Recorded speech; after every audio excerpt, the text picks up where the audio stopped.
여러분 안녕하십니까, 진성호입니다.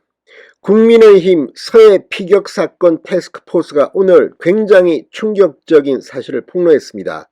지금 국민의힘 태스크포스는 국방부 해경에 이어서 오늘 외교부를 방문해서 조사를 벌였습니다. 자, 그런데 오늘 하태경 위원장은 놀라운 사실을 폭로했습니다. 이 당시 외교부 장관이었던 강경화 장관이 이 서해 피격 사건이 났을 때 청와대 NSC에 참석하지 않은 데 대해서 항의했다는 겁니다. 그리고 이튿날 미국 아시아 소사이어티 주최 세미나에서 연설을 했는데 그 연설문을 공개했습니다. 여기에 보면 월북이 아니라 표류라는 표현이 나옵니다. 표류. 자, 강경화 당시 외교부 장관은 문재인 청와대의 자진월북 이 발표 등에 대해서 생각이 달랐을 수도 있다는 분석을 국민의힘은 하고 있습니다. 한편 이 UN 북한 인권 특별조사 보고관 킨타나 씨가 오늘 기자회견을 했습니다. 그러면서 이 사건에 대한 입장을 보다 분명히 했습니다. 또 오늘 서울중앙지검은 이 사건을 본격적으로 수사하기 시작했습니다.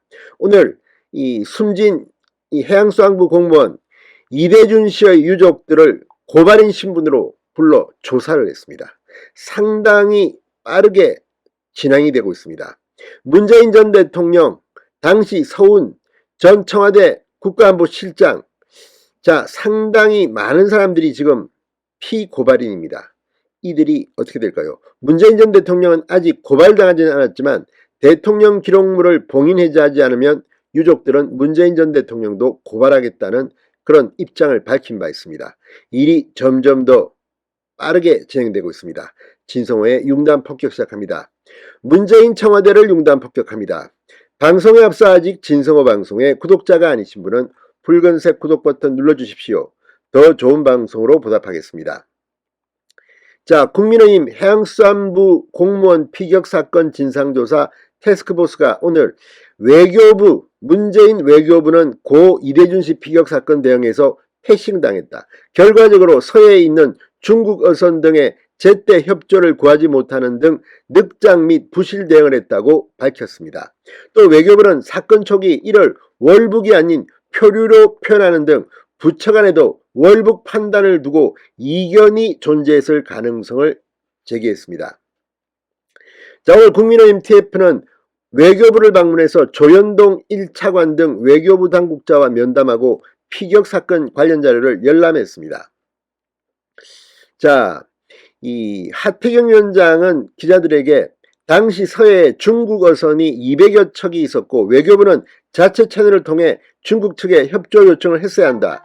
이어 하지만 외교부가 중국 외교부에 알린 건 사건이 지나고 한참 뒤인 27일이다. 이렇게 비판했습니다. 해경 쪽 연락 채널이 있었지만 이와 별도로 외교부가 중국 외교부에 접촉해 중앙정부 차원에서 이시의 구조를 독려하도록 시도했어야 한다는 취지입니다. 그러면서 이 하태경 위원장은 외교부의 늑장 대응 원인이 청와대 국가안보실 차원의 외교부 패싱에 있었다고도 지적했습니다. 이시 사망 이후 국가안보실이 소집한 세 차례의 관계장관 회의에 강경화 당시 외교부 장관은 참석 요청을 받지 못했다. 24일 피격 사건 논의를 위해 열린 NSC 상임위에서 강경화 전 장관이 자신을 부르지 않은 데 대해서 항의했다고 말했습니다. 자, 외교부는 이 TF 측에 사건 초기 이 씨가 월북이 아닌 표류로 인해 북한 영해까지 갔다고 본 듯한 자료도 제출했습니다.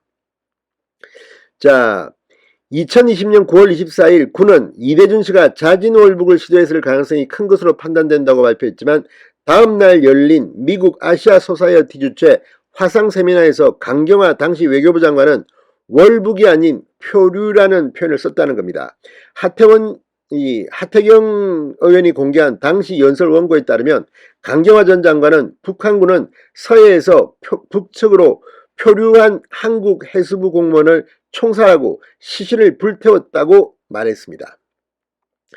이와 관련 하태경 의원은 제 개인적 생각에 강경화 전 장관은 청와대에 삽입한 월북 가능성이 높다는 판단에 동의하지 않은 것 같아 당시 청와대 국가안보실이 주도한 성급한 월북 판단을 두고 실제로는 외교안보 부처들 사이에서조차 이견이 존재했을 가능성을 시사하는 대목입니다.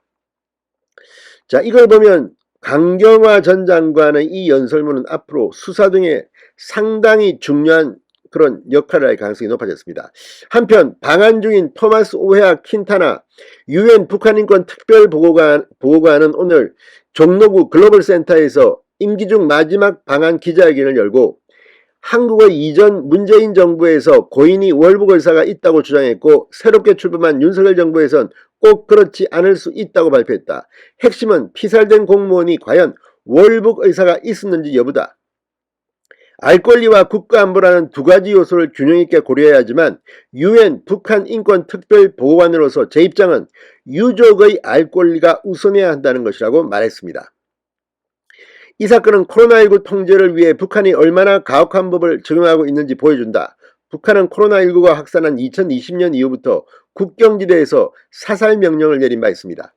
자, 아무튼 이렇게 이 유엔 북한 인권 특별보고관 킨타나 씨까지 이런 긴급 기자회견을 열면서 점점 더 문재인 정부의 이 피격 공문에 대한 대응이 문제가 심각하다는 그런 비판이 커질 것으로 보입니다. 국제적으로 이 문제가 이슈화될 가능성도 있습니다. 한편 이 서해에서 북한군에 피살당한 해양수사부 공무원 고 이대준 씨의 유가족이 오늘 서울중앙지검에 고발인 조사를 받았습니다. 유족은 조사 전 기자들과 만나 민주당을 향해 그렇게까지 살인자 편을 드는 이유가 무엇이냐고 호소했습니다. 자, 아무튼 이제 굉장히 빠르게 이 사건은 수사될 것 같습니다. 지금 서울중앙지검은 완전히 송경호 지검장부터 차장, 부장검사들이 다 물갈이 됐습니다. 문재인 전 대통령도 앞으로 어떻게 될지 모르겠습니다. 진성호의 융단 폭격이었습니다. 여러분 감사합니다.